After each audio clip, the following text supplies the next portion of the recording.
Field, who is handling the Zoning Board of Appeal permitting process for this project.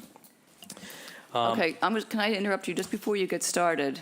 I think there's a couple of preliminary matters we need to address before we get into the details of this proposal.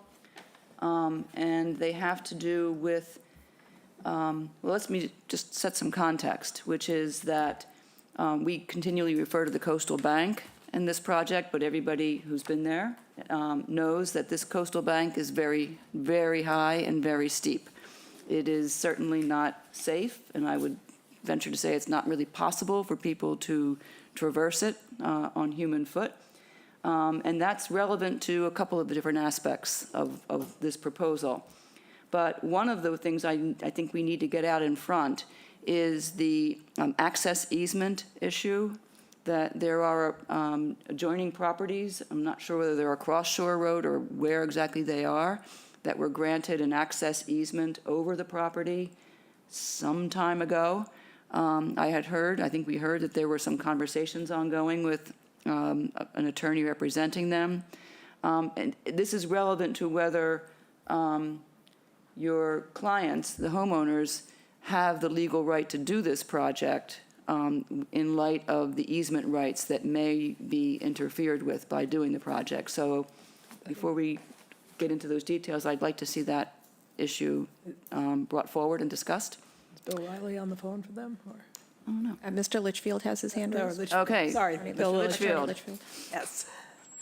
Good afternoon, members of the commission. Bill Litchfield, and I do represent the Briertons, who through a trust own the property. You are correct. There is a 10-foot easement along the southerly side of this lot, but that is a very separate and distinct matter from today's application, which, as you know, has two aspects, both the shorefront work and the planting of the prior mitigation plantings, which weren't done by a prior owner, and also our stairway. Our proposed stairway is 40-odd feet away from the easement and is completely separate from the easement issue. It does not, it by no means interferes with the easement. It is separate from it. I think we're about 35 feet at the closest from the northerly lot line, but the easement is along 10 feet wide along the southerly property line, and our stairs at their closest point are 50 feet from the property line, so 40 feet away from the easement. Okay, that's good, but the coastal restoration project, as shown on the plan submitted from Wilkinson Ecological Design, show the project and the coir rolls and the planting on top of the easement. Does that have a problem? Does the homeowner have the right to do that? Would it not block access, which theoretically may not be possible, but that's not the relevant question. That's not, no, and I don't think that does block the easement. The easement is down to the beach. And of course, the beach continues to move, as we know, further and further toward Shore Road. But if there is an issue there, I suspect an accommodation can be arranged. Okay, so it's your position that your clients have all necessary legal rights to proceed with this project? As you're aware, there is also some mitigation which goes on to the adjoining property owner at 498 Shore Road. Right. But that property is not does not hold the access easement. Correct, that one, yeah. Okay, thank you for that clarification. I'm squinting to see the name on the screen because it's small from where I'm sitting, but there's another gentleman with his hand raised. Madam Chair, it looks like it's Christopher Senni. Christopher Semi, you have a hand raised? Yes, I do. Yes, Thank you. Can you hear me? Yes, we can. Okay, thank you very much. My name is Christopher Senni. I'm an attorney in Brewster. I represent 4 property owners across Shore Road on Aunt Lydia's Way. The deed to this property, all 8 parcels of a subdivision approved in 1984, recognize that the 4 parcels across the street have a right to cross 500 Shore Road along this 10-foot easement. We are very interested in having a meeting with the applicant and we've expressed that a few times through the engineer. I'm glad to know Bill Litchfield is involved in this matter. I didn't know that up until this moment. I know Bill, and I'm hoping we can sit down and talk about the respective rights here. An easement is an interest in land, and there's work proposed by the landowner that crosses this easement. And we would simply like the opportunity to meet with the applicant and talk about how to make sure the work that is done along the 10 feet that crosses our easement is done in such a way that it won't frustrate, say, for example, a possible future notice of intent filed by the easement holders. So I'm hopeful that the commission would consider a continuance to allow Attorney Litchfield and myself to confer on this and talk about the legal rights both parties have to the property and see if we can't coordinate in some way. Obviously, every additional means of crossing this valuable resource has an impact on the areas that your commission protects. So I think there should be some coordination and some perhaps sharing of expenses and some working together. And I know this matter was continued at the request of the engineer to today for the express reason to have discussions with the neighbors, but no discussions have taken place. And I would ask for a little bit more time for us to do that. Okay, let me direct that to the representatives of the landowners for your reaction to that request. I don't know Sure, whether if I you could want to respond. speak to it or Mr. Litchfield wants to speak to it. Raul, if I could speak briefly, then I'll be happy to defer to you if that's all right with the commission. I was not aware, I am aware, obviously, of the fact that adjacent or the 4 lots across the street have rights of access. I think it's a separate issue, and I'm certainly happy to meet with Attorney Senni. Or other parties on behalf of the landowners can certainly do that. I'm not sure that it warrants a continuation today. We will certainly cooperate. Be happy to speak with Chris, but I would hope that the commission could go forward. And again, as you know, there are 2 aspects to this. One having to do with the shorefront as well as the access. But this access is not going to interfere with the rights that the easement holders have. Well, I don't know. I would venture to say that's your view. That said, it is commission practice, and in fact, it is baked into all of our orders of condition that all legal rights to perform the project as approved must be in place before the pre-construction hearing, and in some cases, we require that before we'll issue the order of conditions, and I would say this would be one of those. Well, the easement goes straight down 10 feet all the way to Aunt Lydia's Cove. And the stair access issues are 40, 50 feet to the north of that. Correct. But the Wilkinson Restoration Project and the installation of the 9 rows of array of coir rolls and the plantings are all right on the easement. That is the area of chief concern, that portion of the project does have an impact on the easement. Seth, I see you have your hand up. Let me turn to you. Thank you. For the record, Seth Wilkinson Ecological.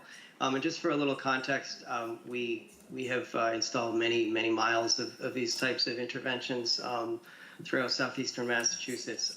I've never, ever heard of it being considered an obstacle to access.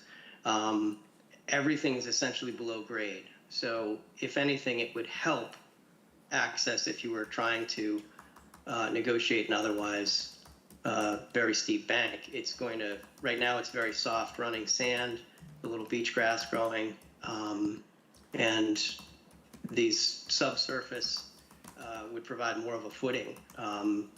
We could certainly speak to methods of protecting the vegetation, providing a walking path through there. I mean, those things wouldn't be problematic, but I've never heard of things under the ground, which is, if you look at the plans, everything is proposed below grade. So I don't see how something below grade can be considered an obstacle to access. But the plants are not below grade, right? So, Yes. The plants, the roots are below grade, and they grow up just like the other plants that are growing on the bank presently. right. Okay, thank you for that. Mr. Semi, is that an old hand or is that a new comment?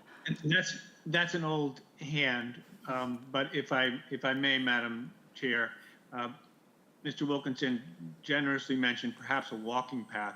We would really like an opportunity to meet and discuss, are there any things that could be done with this plan that would fulfill the applicant's goals, but also go a little extra in the direction of making sure that any present use or future use by the easement holders is facilitated. That's what we're looking for. We're looking for some level of cooperation and communication. Okay, well, thank you. I think everybody appreciates that.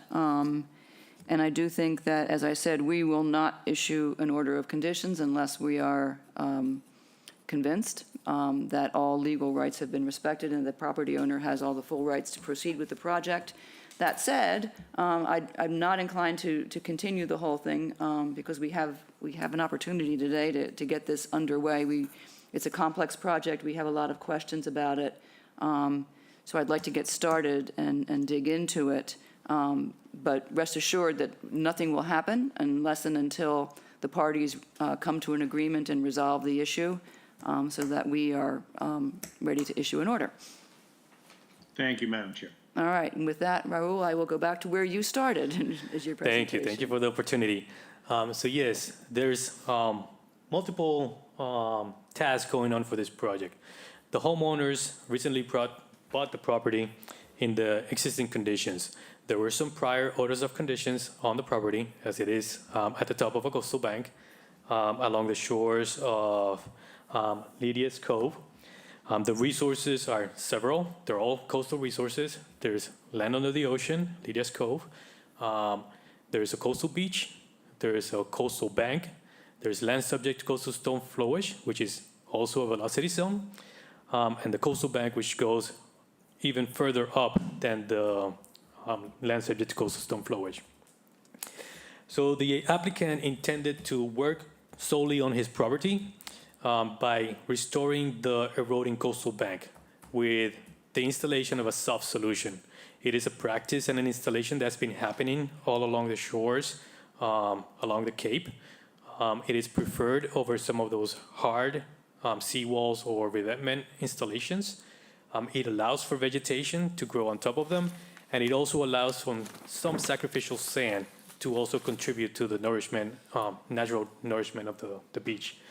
But the applicant also has a path that goes down the middle of the property. It's just a footpath, but it reaches the top of the bank, and once you reach the top of the bank, it's risky to continue on to reach the beach down the bank. So the applicant wanted to introduce the construction of an elevated stair access to reach the beach. So those are the two main projects on this property, is the shoreline stabilization with a soft solution and the construction of an elevated stairway to make it easy and safe to get access to the beach. When we began doing the project, Wilkinson Ecological, a couple of years ago, I believe in 2018, received approvals under an order of condition through this board to do a soft solution stabilization to the abutter to the south, that is 498 shore. That soft solution was installed. Certificate of compliance, if I don't mistakenly say, it was closed last year. The project has been successful over the past 3 years. It did not quite reach the property line. So we did one quick change to the project, but it is included in the plans that were submitted and in the application, which is to tie this soft solution shoreline stabilization all the way down to that one to the south, to the neighbor to the south. That is why the neighbor to the south is part of this application, just because there's that portion of shoreline stabilization to connect the two shoreline stabilization projects into one. The elevated boardwalk, it's beneficial for the environment in that it brings the foot traffic off the ground. It allows some vegetation to grow underneath. And it's also safe for the homeowners or the residents to actually access the beach and not try to walk down a steep bank. This bank is roughly 45%, 45-degree slope. In some areas, it's even steeper, and it is loose sand. So walking down this bank is not advisable. So elevating the foot traffic onto a platform and down the stairs is much better for the environment. It allows some of the vegetation to grow underneath. And it also spans over the stabilization that's also part of the project, and protects it from people trampling over it. Something else we noticed when we came to the town and looked at past permits and applications that were done. One of the applications around 2010 was for some expansions to the back of the house, the pool patio, and there was mitigation that was required under that approval. That construction took place. The mitigation, as I understand, also took place. Certificate of compliance was issued. So I can only presume that those mitigations took place. The current owner, unaware of what had happened in the past, noticed that there's ornamentals in areas that were supposed to be mitigation plantings.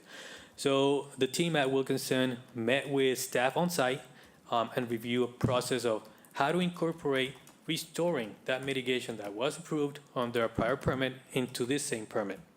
So that is being added to this plan. In addition to just restoring the mitigation plantings, we're also adding the component of some invasive eradication.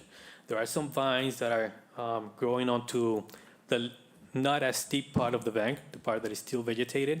So part of this project includes removal of those invasives.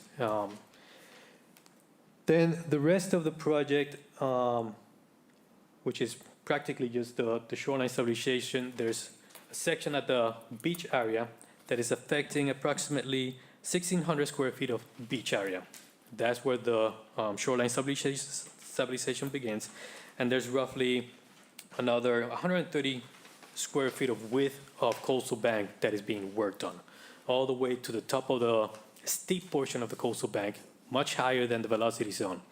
All of this area is going to be replanted with native grasses to get hold of the soils at the site.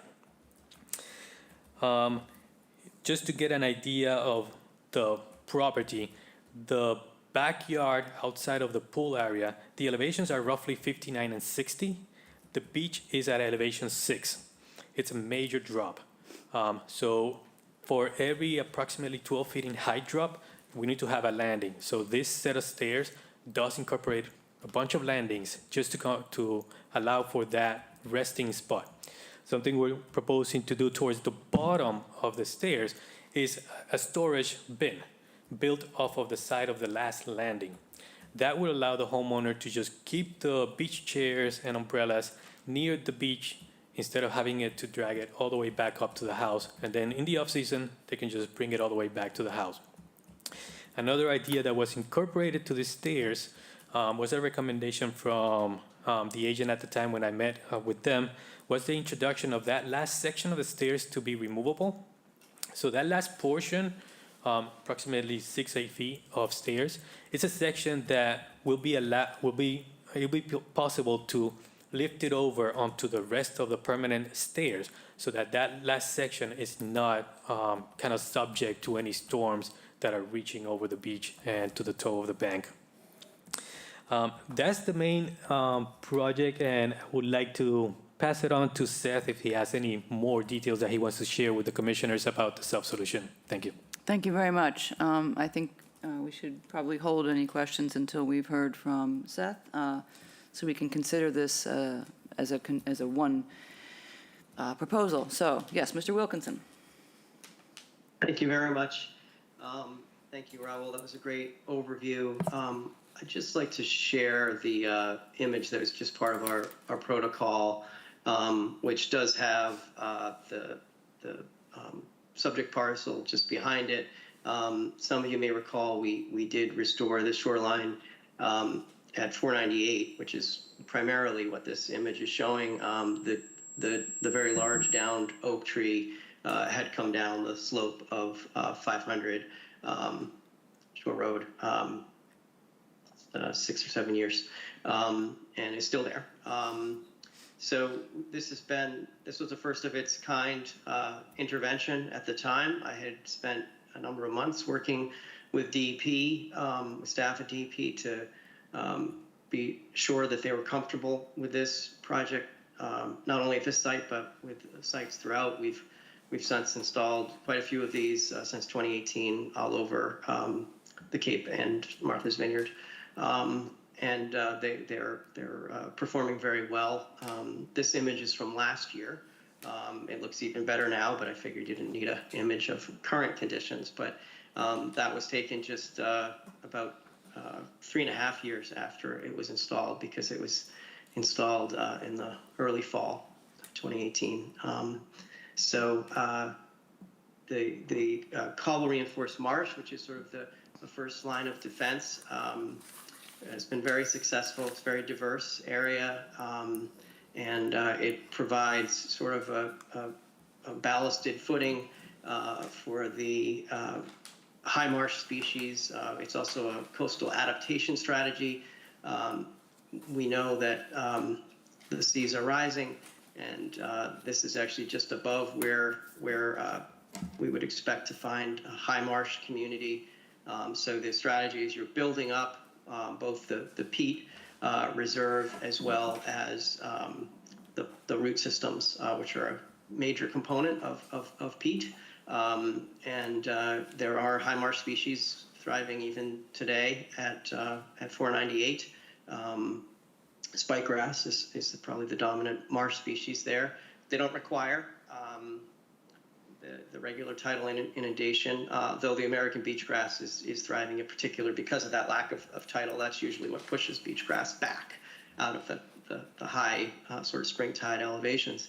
So we have all the makings for a future marsh when the tidal conditions are right for that. And then just behind that, we have more diversity with seaside goldenrod, which you tend to see growing a little further upslope. Spartina patens is mixed throughout the community. That's salt meadow hay. And then a typical coastal plant community on the bank. Shoring up the toe of the bank is a fibril ray. And again, exact same dimensions as our adjacent property at 498. It's working so well, we really didn't want to change anything. So you can see the fibril array interfacing with the marsh there. And in plan view, it's located here. Fully vegetating all the way up to the existing scarp. And we did reach out to both neighbors. The neighbor to the south was eager to connect the two interventions together, which is definitely best management practice and accepted practice in Massachusetts. The neighbor to the north has a CES and wasn't inclined to connect. So we have then held our array back the requisite 10 to 15 feet, which I believe is sort of informal policy in Chatham and most towns. So we're not focusing tidal or storm energy into that area. There's a setback from the revetment. There'd be a setback from the non-CES alternative as well. There's a diversity of plants proposed, not only in the cobble reinforced marsh, but beachgrass within the fibrils, and then diverse shrub and grass community on the coastal bank. Arrowwood, bayberry, black chokeberry, Carolina rose, sweet fern, and switchgrass of the actual plantings. And then we would also be using extensive plugs to accelerate the herbaceous cover into this area. I think Raul did a nice job of explaining the restoration of the mitigation area, so it'll be as good, if not better, than it was with the prior owners. Just in consideration of the easement, which is shown on our plan here in that dashed line, we could, as I said earlier, we could absolutely add a note to accommodate a 3 or 4 foot wide walking path to move, to allow pedestrian access through that location. I think in addition, in a show of good faith, I'm authorized to actually withdraw the stairway component of this project to allow some time to work with the neighbors and see if we can resolve the easement and access issues. That way, we could, have an accommodation on this plan for just allowing a footpath, through the plantings, and certainly not restricting access with the stabilization. As I said earlier, I think we would be stabilizing the slope, which is good for access, generally speaking. We're conscious of the fact it's very late September, and storms generally start hitting next month. So the owners are very eager to get the stabilization in place. It's been in the planning and design phase for quite some time. And so we would propose to withdraw this today. That would then not require the ZBA approval at this time, and spend some time with the neighbors, and then come back likely through an amendment once there's some resolution, and come before you and try to address all the access issues at the same time. I think is logical. So hopefully that's you see that as a reasonable way to essentially table the access issues, or give it the time that it needs to work out the details while still getting some protection in for the owners this winter, which we're long. We've had many mild winter storm seasons, so we're definitely overdue for a bad one. We're nervous about that, and the owners are nervous about that. It's been since 2018, as I recall, since we've had the last bad one. So let me make sure I understand what you're saying. So you would be withdrawing the stairway portion and proceeding solely on the restoration of the bank portion, while you have conversations with the easement holders about how to resolve their access issues. I hear you about a footpath. I'm not, whatever, whether that, or whether you move a stairway, put a stairway down that side that everybody could use, any of those things might work. But that's what you're saying. So we are only going to consider now, and you'll be submitting an amended NOI solely for the coastal bank restoration and the restoration of the mitigation, the previous mitigation at the top. Is that correct? Correct. Yeah, this is one of the benefits of at least me appearing remotely. I can email and get approvals for doing things like that a little easier than if I were in the room like Raul is. So yes, we would follow the hearing with a revised plan, which would only show the coastal stabilization. Again, I think it's a show of good faith. Okay. That's a better point. Okay, well, that cuts my questions in half, so I can just cross this stuff off. Just to be clear, so the best practice when you are adjoining a property that does not have a system in place is to stop the stabilization system some 10, 15 feet before the property line to prevent direction of wave action. Is that what the intent of that is? And I guess my follow-up question to that is, what happens when you are coming up against a stone revetment on the adjoining property? So you now have this gap between your array and the CES on the other side. What happens to that area? The basic thinking is, if there needs to be a gap, which I think there does in this instance because the adjacent owner is not looking for there to be a connection. So if there's going to be a gap, you try to have the gap be as large as possible. We know there's more wave reflection with hard structures. That's well documented, and so it tends to be more important with CESs. With non-CES, I've never seen any true wave reflection, and that's because what we're putting in place there is as soft or softer than the naturally compacted, glacially compacted, technically speaking, the glacially compacted coastal bank, which in a storm, when all the loose sand is washed off of that, the hard compacted material behind it is quite hard, and so you can get some modest wave reflection just from a bank as it's being eroded. But all in all, I call it end effect, and that's really just what happens when you have something that's not eroding next to something that is. That can be a little exacerbated, whether that's a natural process or a man-made process. So getting back to the original, premise, what we wouldn't want to go right to the property line in this instance, because then there would be a smaller gap. And smaller is not good, because especially with a hard coastal engineering structure, you are going to have some wave refraction. And so you want to give as much natural sediment for that to dissipate onto. And you wouldn't want to sort of entrap that in a relatively small area. You need room to let that dissipate. The latest DEM manual on that, I believe, is 30 to 35 feet off of a CES, and that just happens to be what we have here. Thank you for that explanation. That actually makes a lot of sense. One historical question I have for you is that there had been a prior bank stabilization project on this property back in about 2010. Whether or not that was connected with the pool construction, I don't know, but there had been an array installed. What happened to that? Just going from memory, but I do recall a rather short-lived. I believe it was wooden stake fiber rolls. I think there's an abundance of evidence. Fiber rolls sort of came on the scene on the Cape in the early 90s in response to the no-name storm of '91. And I would say it took a good 10 or 15 years to sort of figure out how to best use them. And in those, the early 2000s, still, there were a lot of experimental things happening. And I believe that was a wooden, so basically you're just relying on the friction created from a wooden stake driven into loose sand, which doesn't have very much of a friction coefficient.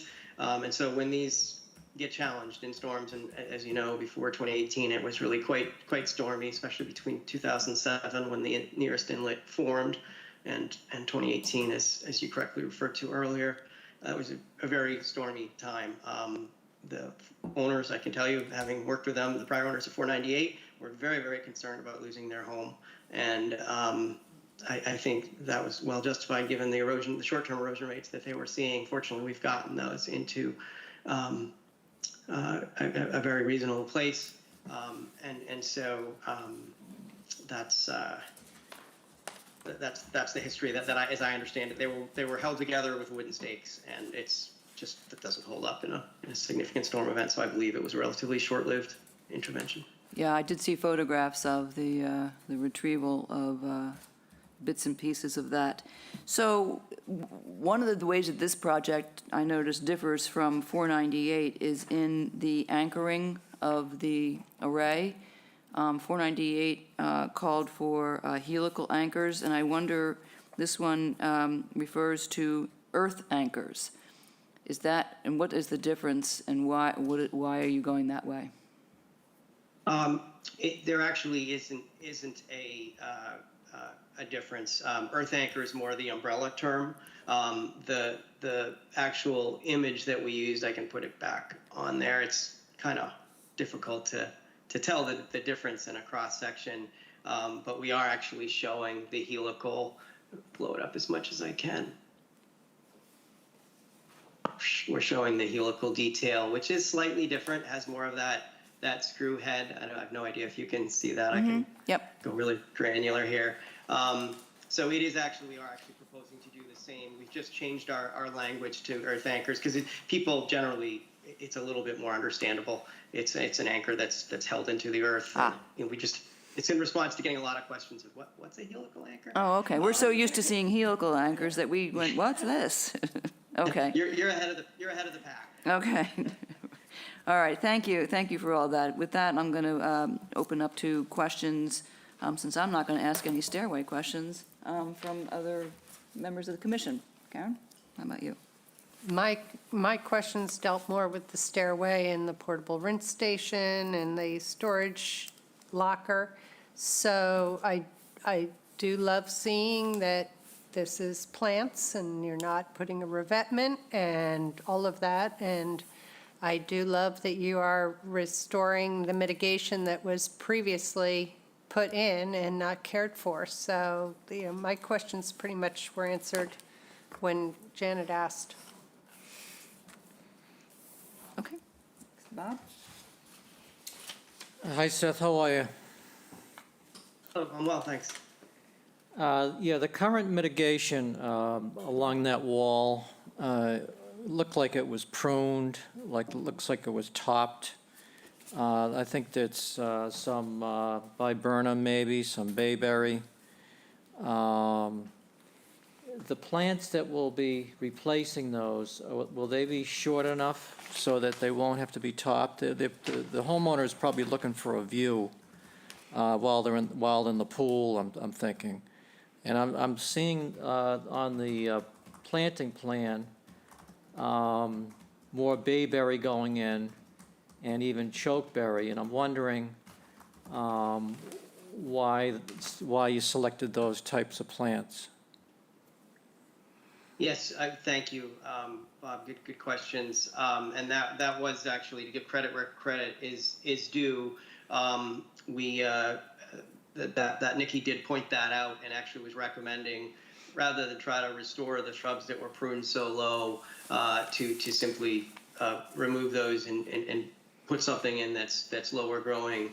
So we've generally tried to cluster the bayberry, which we do like as a plant, and its habitat value off to the edges. I can share my screen again.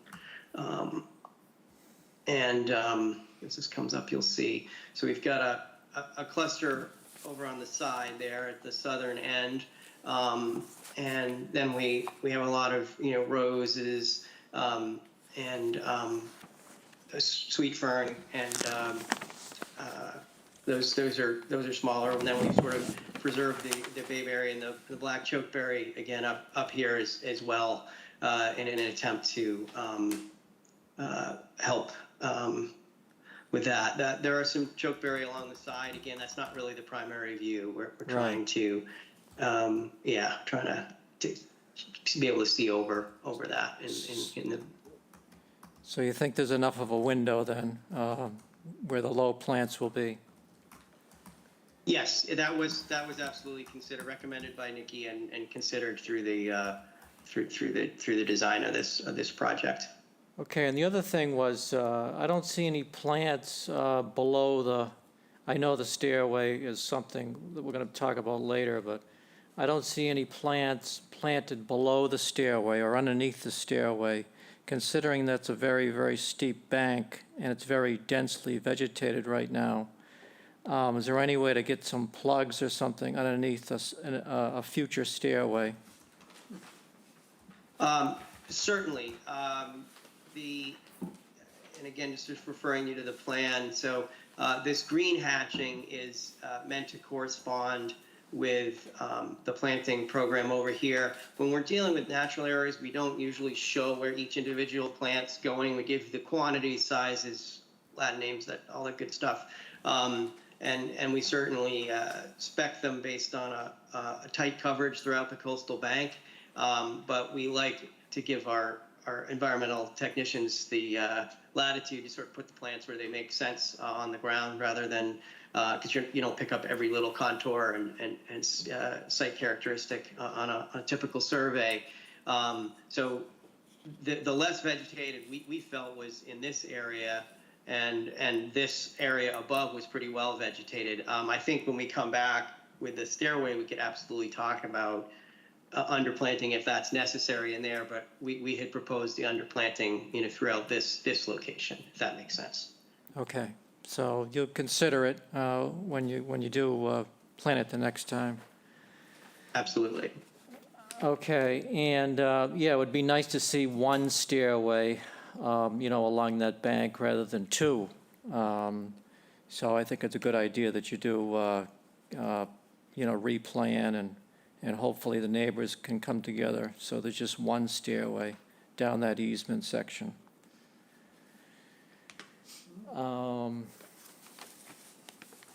That's all I had for now. Thank you. All right, thanks, Bob. Bob? Hello, Seth. My question has to do with the plantings that we were just talking about, the crosshatched area. So you look at the plant list, it's all essentially grasses, if I'm not mistaken, whereas I think the picture that you showed of the adjacent property as sort of an example of what this sort of stuff can look like eventually, looked like it had more shrubby stuff, or at least some shrubby stuff growing in there. So I was just wondering whether or not there's going to be any, would it be better to provide some sort of habitat in this area?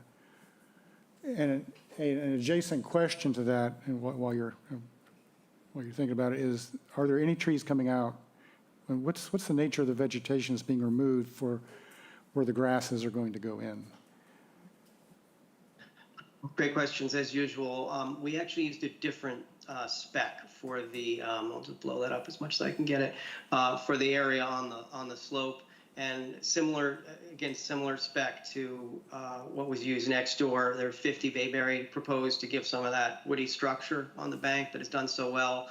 We've really been seeing bayberry outperforming beech plum in coastal areas. I think it has as much to do with herbivory from rabbits as plant qualities. But so we're trying to use the ones that work the best. If you wanted some more diversity, we'd be happy to try to get some beech plum in there. But when you're in these really steep east-facing, ocean-facing, for all intents and purposes, so heavy salt spray, those are the two that perform the best. And then we get the additional herbaceous diversity in from the seed mix. They grow a little bit slower, and they tend to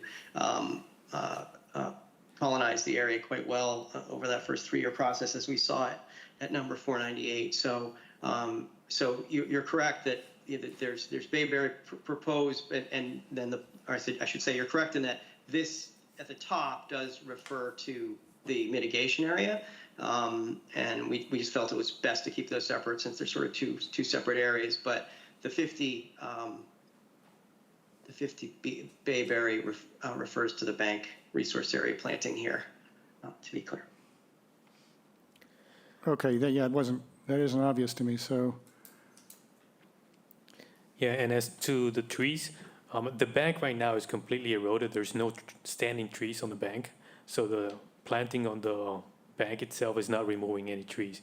There is a tree that had already fallen, and it's at the beach, so that one will be moved away to make this improvement. But no vegetation is proposed to be removed from the bank in terms of trees to plant this.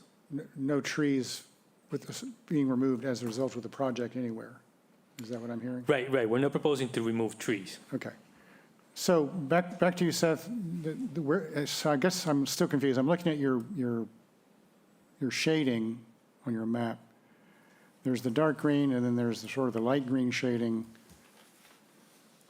And then I'm not talking about the high marsh part, but when I look at your plant list for the crosshatch part, it only lists, oh, I'm sorry, I see them now. Never mind. I see the 50 bayberries. Okay, got it. All right. Yeah, a little diversity to me would seem to make sense. I mean, I like to envision small mammals living there, and with the plants that are next door and the plants that you're proposing here, I'm not sure that's really going to ever happen. Well, I guess it might depend on the which mammals we're talking about potentially, but there is some nice in just 5 years, counting this year. We've had some nice all this dark green. That's all shrub community, which is starting to grow. As we know, bayberry's clonal as well. So when we look back at our 10, 15, and 20-year-old projects, we see that are planted at similar densities. We actually see them pushing out a lot of the herbaceous further up the bank where there's not as much tidal interaction. But those bayberries can be 10 feet tall, 15 feet wide, and extremely robust. We see that all over Pleasant Bay in our older projects. So I think, again, that's why we tend to use the bayberry a little bit, is it's clonal. It's going to spread out over time at a rate that is in keeping with the stability of the embankment. But with that said, we'd be happy to do 50% beech plum, 50% bayberry, just to get a little more diversity in there. But bayberry was the clear winner at 498, which is why we specified it. All right. Well, I mean, you are the expert, so if you're telling me that ultimately there's going to be a lot of woody area for mammals, then I'm willing to take your word for it. But if you want to add some diversity, I won't object at all. Okay. All right, thank you. I just would echo that.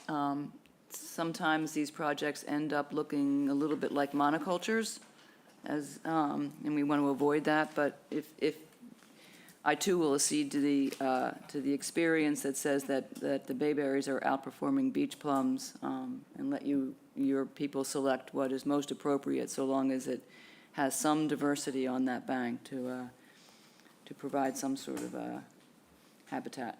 So that's fine. Anything else, Bob? Elise? My questions were related to the stairs, planting under the stairs. Already hold them. We will come back to that. That, so we won't repeat. Mary? I just had one question, which is really more from my personal knowledge. I noticed the letter from National Heritage that it's a red knot bird, endangered species nesting area. Does any of this planting help the red knot bird? So I don't claim to be an expert about the red knot, but I do know a little bit, and I know that the nesting, we're not proposing to, the bank itself is not typically where the red knot would nest. However, certainly getting all the high diversity of plants back here that will produce all the wonderful caterpillars and other prey that the baby red knots need in their, when they're developing, that's really where the benefit is going to be in recolonizing this area with a diversity of vegetation. You'll have a diversity of insects, which means a diversity of food, which means lots of things for the juvenile red knot to grow up and thrive with. So I think that's the best way we can say how we're supporting them. I think it would be disingenuous to say we're supporting the actual nesting habitat. We're supporting the foraging habitat for the birds while they're nesting. It's all related, but thank you. No, and I agree that taking the stairs off of this discussion really simplifies this for me. Okay. Thank you. Cheryl, do you have any questions for Raul or Seth? No, I'm all set, thanks. Okay, thank you. There's still a hand. I don't know if he put it up again. I think that's Mr. Semi. Yeah, but I thought he took it down, so maybe. I'm sorry, I don't know how to unraise my hand. Oh, okay. Okay, okay. just wanted to make sure. Yeah, I'm all set, and I'm grateful for. Thank you. We will dutifully ignore you then, yes. Okay, thank you. The last question I have, I guess for Raul, does there need to be a change to the slope of this bank? Is it currently at 1.5 to 1, or is there going to be grading that has to be done to change that? So no, the intention is for the existing grade to remain. Of course, we're going to be building something underground, so there's going to be a fake or a sacrificial sand placement over the coral logs, but the slope will remain the same that it is. And something else I wanted to add, we did receive the Fisheries and Wildlife letter, and within the team, we reviewed the recommended conditions, and we have no objections to any of the three. Okay, we will incorporate all of those. We have not received, as far as I'm aware, anything from the Shellfish Commission, Constable in town, any kind of comments that she has. This does not directly affect the intertidal or any shellfish beds. They're just noted as being in the area. I know that you indicated that access will be from the fish pier. We have standard, a lot of this stuff is already in 498, and we've used it for other shoreline protection programs. There'll be restrictions on the traversing during tidal events. I did note that there's a reference in there to perhaps using a barge. There's very specific restrictions on use of barge, which we'll put in there. I hope that that's necessary. That's just a lot more problematic than moving along during the low tide along the beach area. The last thing is, have you taken note of the current beach elevations to be able to track any changes in beach elevation that might require any kind of response in terms of nourishment or anything like that. So yes, we definitely have existing graze elevations as of early this year. Okay. So around the end of the winter, we have current elevations. Since then, we haven't done any new survey, but we can certainly incorporate some additional information. Yeah, we would just need to establish a baseline so that we can track any changes that might be indicating that the beach level is dropping. That would trigger a need for some nourishment to maintain the existing elevations. Okay. And Yep. Madam, Yep. sorry, Madam Chair, Go ahead. just to respond to the barge question, as well as just the access, I would say the town of Chatham folks and the harbor master were really great to work with. You may or may not recall that we actually constructed this in August using the Chatham Fish Pier because nobody else is using that in August. And they were great. We'd use it, at dawn and for a couple hours. I think we were done by 7 or 8, and then a little bit at the end of the day. That was a timing issue. Again, another compelling reason for the timing here is that not nearly as many people are at the fish pier this time of year. So the desire is to do that probably November, December if our permits are valid, and then avoid that. But specifically with respect to the barge, that's really just in there in the event that access to the fish pier is impossible for some reason. But I think that's unlikely enough to save you some aggravation. If you'd like, we could just remove that reference in the plan, then you don't have to add those conditions. And Great. if we, in the unlikely event we had to come in, I think we just come back and talk to you about it. But I think it's probably less than 2% chance that would happen. So I don't need to plan for that. Okay, that does simplify things then, which is, Good. in light of what we're looking at here for a schedule, the best thing to do. Okay, so you're going to go back and change to withdraw the stairway portion of the proposal. Let me pull up my calendar. They also need to meet with the easement issue. Yep, nothing's going to happen until that's resolved. We can tentatively schedule this for October the 11th. Great. That assumes that the easement holders are prepared at that point to provide whatever permissions they need to make sure that their rights are respected. If that issue isn't resolved, we can review the order of conditions, but we will hold it until the issue is resolved and everything is ready to move forward. Does that work? All right, so we need a motion to continue to 11th for the order of condition. I move that we continue 498 and 500 Shore Road to the meeting on October 11th, 2023 for an order of conditions. Gordon, second. Roll call vote, Bob? Aye. Elise? Aye. Mary? Aye. Karen? Aye. Bob? Aye. Cheryl? Aye. And I vote aye as well. That's unanimous. We will see you on Very much. October the 11th. Thank you. Thank you. Thank you very much. Thank you.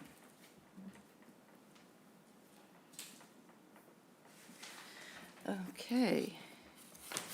Moving along. Madam Chair, the next item on the agenda is 23 Wilkie Way. Do you want to take a formal vote to continue? Yep.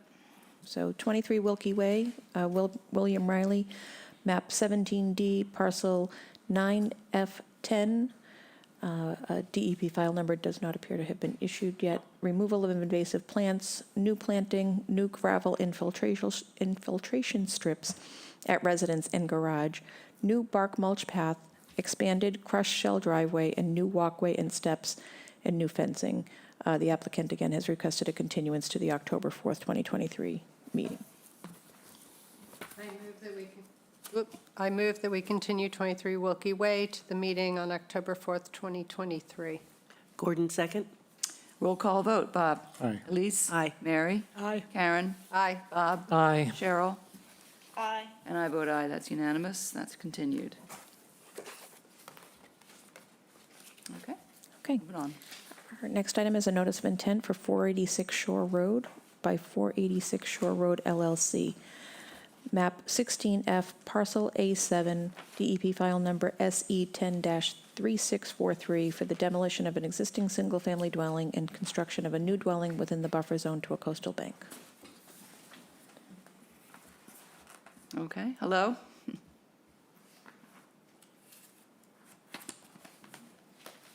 Andrew and Teresa, I see you both are here. Who's gonna lead it off? I think most of the changes were on the landscape plan. Do I have the ability to share a screen, or can you? Yes, you do. Okay. You should. I'm not used to. Where is it on here? I don't see how. I'm not on the platform. Oh, I see. I see. Top Yeah. button, share Yeah. drawer. Yeah.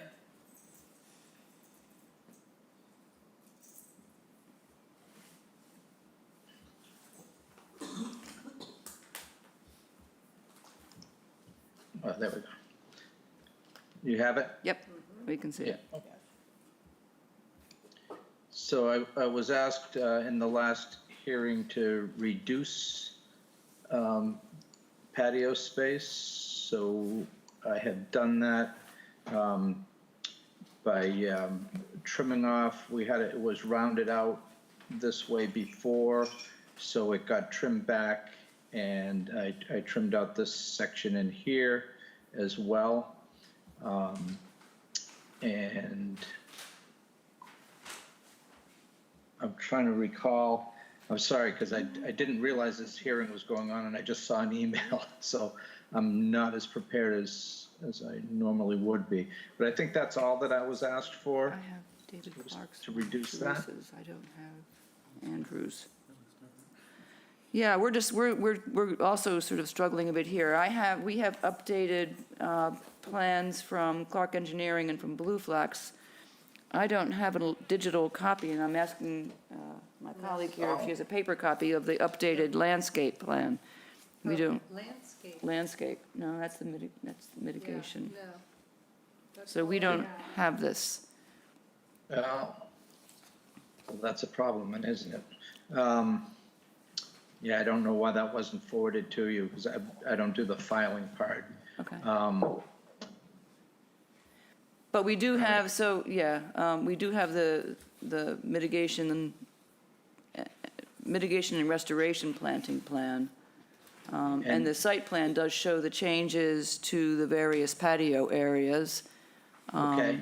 that were done in response to the concerns expressed by the commission, so we have seen all that. Okay. And is there, so if you can just walk us through any changes in the actual landscaping? I believe those were all done prior to the last hearing. Okay. Okay.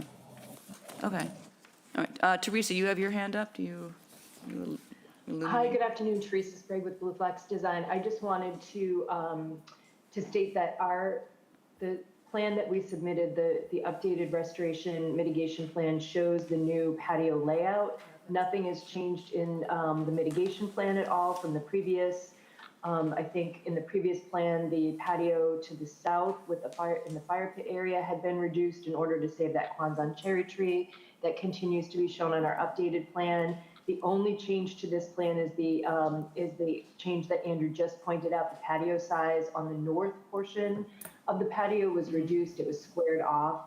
So we were able to reduce the total patio area, the structure area, with squaring that off. But there has been no change to any other portion of the plan other than that minor change to that northern patio portion that Andrew just pointed out that was requested at the last hearing. Okay, so all the mitigation is the same, that hasn't changed? Absolutely. And the landscaping Correct. hasn't changed?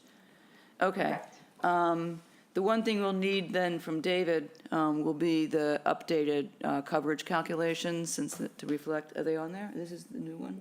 Never mind, they're on there, okay. Okay. All right, questions, comments, reactions? I started with them last time, and this time. All right, sure. Yeah. I'm still thinking about this project in terms of our new revised regulations which we implemented before this project came to us. And that is that it replaces, it's more restrictive in terms of the hardscape or coverage that can occur in the outer aura. And of course, this is more coverage than that specifies. I assume that zoning approved everything here with no conditions. In other words, you're okay with, this project is good as far as setbacks are concerned and all the other requirements that they ask for. I can't speak to the zoning. I'm not involved in that part. Okay, so is I that, don't know. all right? They're scheduled to be heard October 12th, 2020. Oh, okay, haven't been heard yet. Okay, okay, So we have to wait anyway. Yeah. yes. Yeah. All right, Okay. well, that's good, as far as my questions are concerned. October 12th? Because it's still, you're their first test case, really, of this change in our regulations when it comes to coverage in the outer aura. And I think what we do here sort of sets the tone and sets a precedent for all the other projects that will come before us that have a lot of coverage in the outer aura, typically where there's a pool involved, it seems. But we'll wait to hear what zoning says. That's good. The other question is for you, Teresa, and that is, I went back out and looked, and I'm looking at your mitigation plan, and you're removing 1, 2, 3, 4, 5 trees in front of the house, as I recall. At least, yeah, I think 5. And I think the rationale was that they're, in one way or another, not in good shape, as I recall. That's correct. None of them are native, and they're all in poor condition. I think we had discussed probably at the very first hearing, I was able to meet with the previous property owners, and it appears that over the years, they were gifted trees, and not having any place to plant them. They were planting them at the top of the bank. Many of them were spruce trees. They're all in poor condition. The only native tree that's being removed is a pitch pine that's infested with turpentine beetle. It's very close to the existing structure. So we're proposing to remove that because it's a hazard. The other trees are all trees that were planted without, with good intent, but without a lot of thought for the type of tree and the location of the tree. And they were just planted as they were gifted to the previous homeowners without really any intention or thought towards whether or not they were appropriate for the site that they were planted in.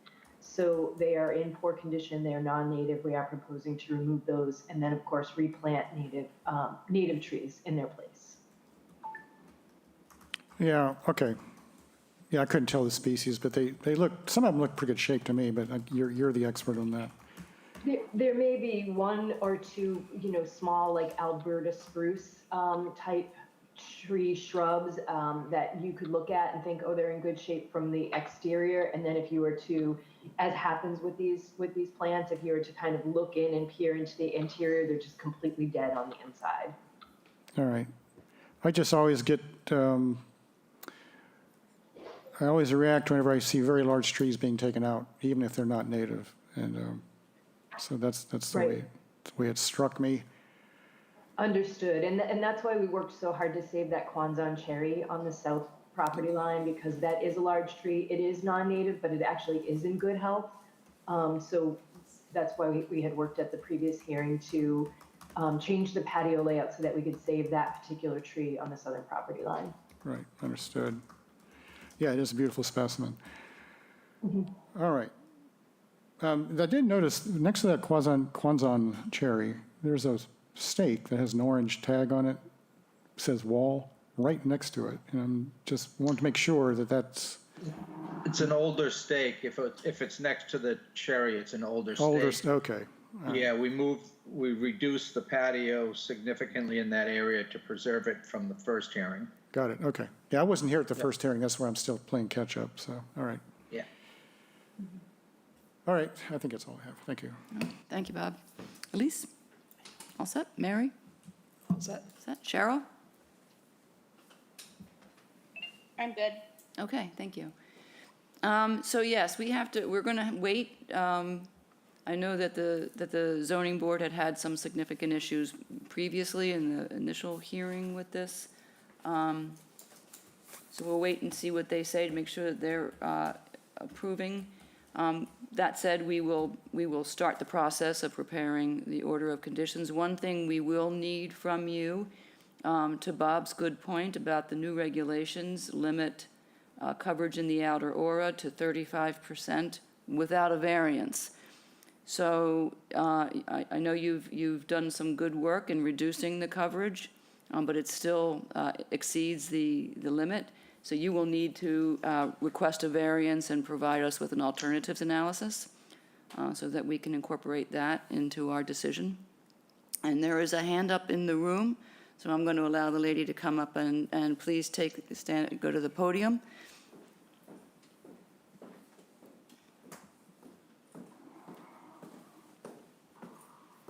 Good afternoon. My name is Mary Murphy. I'm one of the applicants on this project. I just wanted to be clear, we have not been before zoning. Okay, so you haven't started that. Our initial Okay. zoning meeting is going to be, I believe, on the 12th. Okay, apologies, I'm mixing that So up I then with just wanted to another. make sure it was I'm clear. mixing that up with another property then. Okay, Okay, so they right. haven't even begun No. considering this. No, we Okay, came here then first. prudence will require that we hold off on issuing anything until after you've cleared that hurdle, but we can begin that process.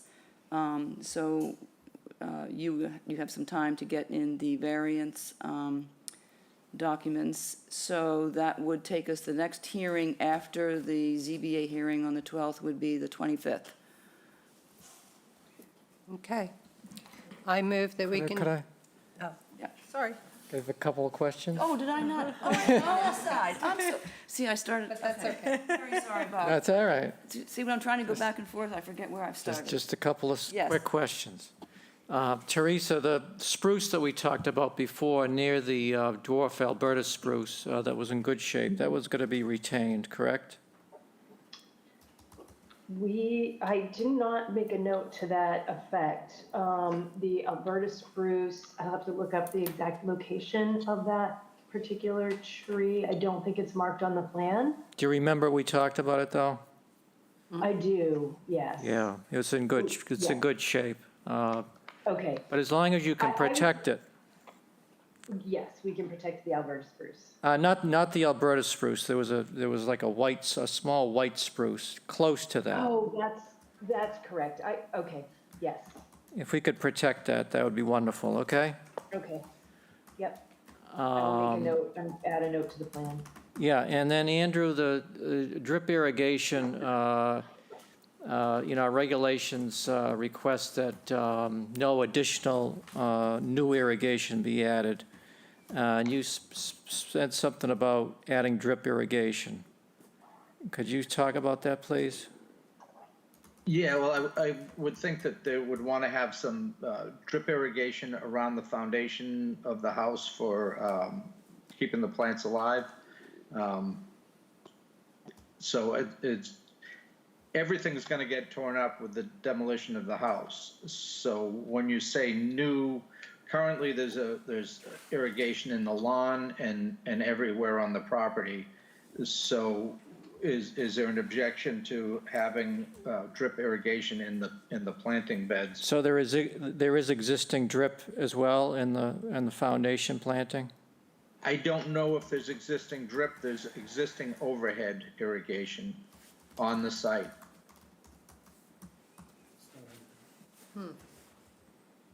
So that will. When I say overhead, I mean pop-up sprinklers or rotary sprinklers, watering the entire lawn. So I would think that the drip irrigation wouldn't be a detrimental impact to anything, but it's not for me to decide.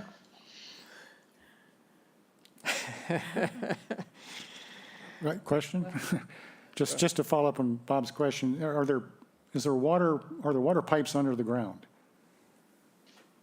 Currently, there's an irrigation system with water pipes underneath the ground irrigating the entire lawn. All right, so that's underground irrigation, and is that what you're talking about, Bob? Yeah, I know there's lawn irrigation, but And they're I don't know going to be torn up with the Well, demolition? everything's gonna be disturbed around the house as the house is Yep. demolished. So typically, it needs to be repaired in a very big way. We usually say no new irrigation, which seems to me that would be new, but we allow temporary irrigation for 3 seasons to get all the plantings going. The question was about having drip irrigation around the foundation of the house. I think we went through Yeah. the irrigation in an earlier hearing, and I thought that you were not allowing it on the lawn. Right. Right, I think Not we, entirely there, sure. yeah, it was going to be a Cape Cod lawn, so the lawn did not need Need it. irrigation. I guess we're talking about, and since we don't have the landscape plan, I'm wondering what are the foundation plants around the house that are going to require irrigation? On the street side of the house, we have ornamental plants. I gotta open it up again. Well, we don't have. Street side's control. out of jurisdiction, isn't it? Yeah. Yes. Yeah, so we don't really have Yeah, anything to say so- about what goes there. Yeah, everything in your jurisdiction is native except there's 2 hydrangeas along the property line on the left side of the house, the north side of the property, that do cross over the line. Everything else in the 50 to 100 is native. The mitigation, we don't have it. Yeah, we need that landscape. So I mean, Okay. the native plants don't necessarily need Maybe temporary. long-term. Temporary surface irrigation for those, we allow that when they first go in. Whatever you allow. Okay, I think that's what it'll say, that no underground and temporary above-ground drip irrigation until they are established. But it's the old landscape. Okay. Yeah, I think we need a new landscape plan. There is because one, the- we just haven't seen it Yeah. yet. Yeah. I emailed it while we're in the Okay. middle of this hearing. I just didn't realize somebody else didn't forward it. It's okay. It's, I typically, I send my stuff to the rest of the team that is doing the filing, and apparently nobody forwarded my plan to you guys. So I have done that to the staff Okay. email. We'll get that. But normally what we'll do with this is since they are primarily native, is to allow temporary irrigation while they get established and then remove it. Yeah. Okay, that'll work. Understood, yeah. Okay. Anything else, Bob? No, that's it, thank you. Okay, sorry about that. No, that's all right. Okay. So now we are looking for a motion to continue this to October 25th. I move that we continue 46 Shore Road to the meeting on October 25th, 2023 for an order of conditions. Gordon, second. Roll call vote, Bob. Aye. Elise. Aye. Mary. Aye. Karen. Aye. Bob. Aye. Cheryl. Aye. And I vote aye, so we will see you back here. Hopefully you will have all your approval from ZBA and we'll be able to wrap it up and issue an order. Thank you very much. Thank you for very much. coming. Thank you.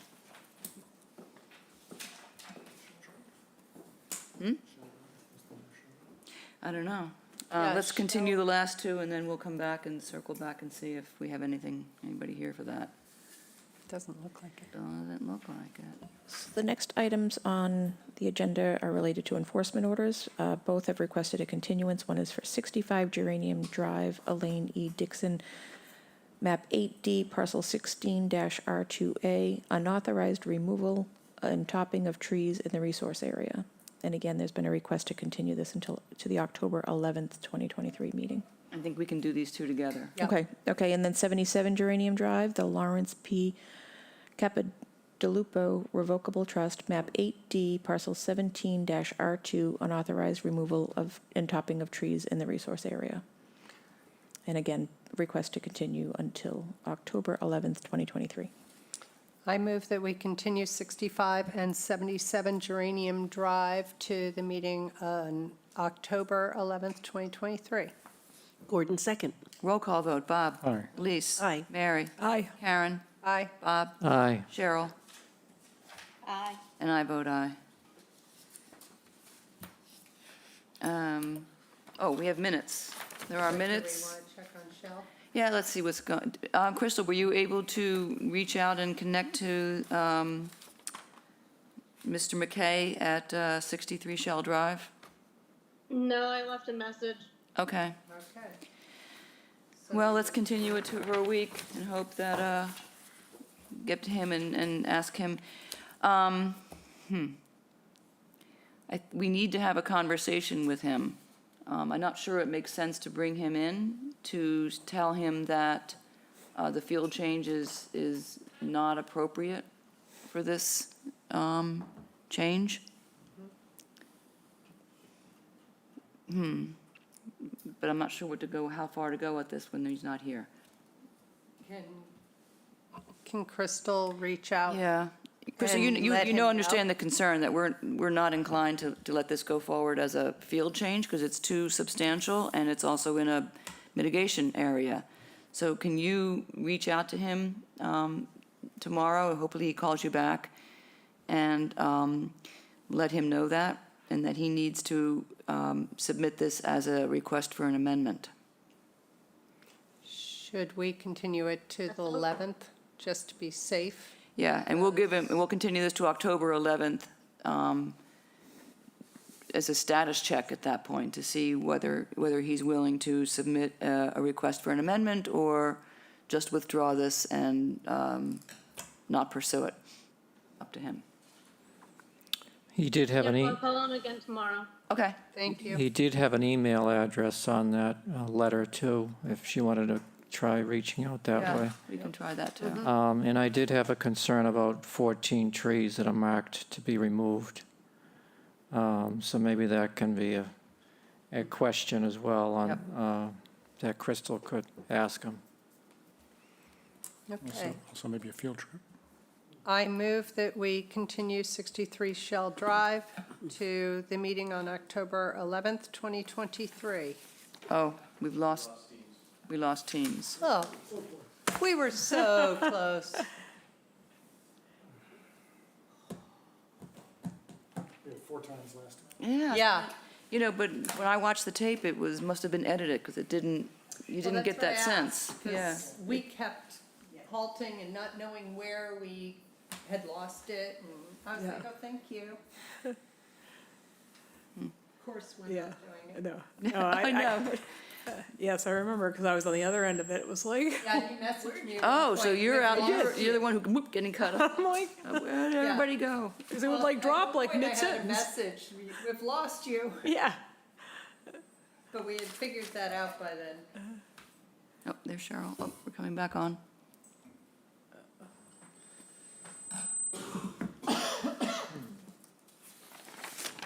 Are we good? All right, do we have them back, Mark? Looks like it. Good to go? Crystal, Cheryl, can you hear us? You are moving and talking. Okay, yay. All right. All right, I move that we continue 63 Shell Drive to the meeting on October 11th, 2023. Gordon, second. Roll call vote. Bob? Aye. Elise? Aye. Mary? Aye. Karen? Aye. Bob? Aye. Cheryl? Aye. And I vote aye. I won't be here October 11th, so, I know, thanks. okay. We have a set of minutes in the Dropbox. Let me pull that up from August the 9th. Here it is. I was able to change your, Yeah, my Latin. your name. Yep. Yeah. One of them was And wrong. thank you, Elise, for not changing my gender. Yeah. Does anybody else have any corrections? I do, Janet. Yep, go ahead. A small one. Under any unforeseen items. Yep. The first paragraph. It should read Scott Crawford of 90 Squanto Drive. Oh, That's his name. Okay, That's all I had, thank you. all right. Anyone else? okay. All right, let's approve. I move that we approve the minutes from August 9th, 2023. Gordon, second. Roll call vote, Bob? Aye. Elise? Aye. Mary? Aye. Karen? Aye. Bob? Aye. Cheryl? Aye. And I vote aye, those are approved. Unforeseen items coming before the commission, we have, I'm going to ask Bob to update us on, do you want to do it here, or to talk about 270 Stage Island? Yeah, I can. I think we just need to Yeah. let Crystal know to, or actually, it's going to fall to Paul, so maybe we wait. Yeah, you go ahead and handle it. It's, 270 State, I don't know if you all remember that. I guess they were looking for a certificate, and I went on Google Maps just to go back, since we didn't have anything for a long time on the property, and I saw something show up a few years ago. It could be within the NDZ. So I think someone needs to go look at it. Apparently, it's a garden, vegetable garden, that was put in a few years ago. And, but we just need to figure out where the NDZ line is, to figure out whether it's in it, whether it's not in it, and then if it's in it, then consider what to do about it. All right, so Paul needs to perhaps just reach out to them and find out, get a copy, or maybe we look in our files, whatever the latest survey information is, and figure out whether this, it's a raised bed garden, and whether it's in the NDZ or not. If it's not, we can probably approve it with an AR. If it is, it's a little bit stickier. We've told them to move them out before, so be consistent. Anybody have anything else? Then we'll take a motion to adjourn. I move that we adjourn. Gordon, second. Roll call vote, Bob? Aye. Elise? Aye. Mary? Aye. Karen? Aye. Bob? Aye. Cheryl? Aye. And I say aye, and that's a wrap. Thank you, everybody. Pretty close.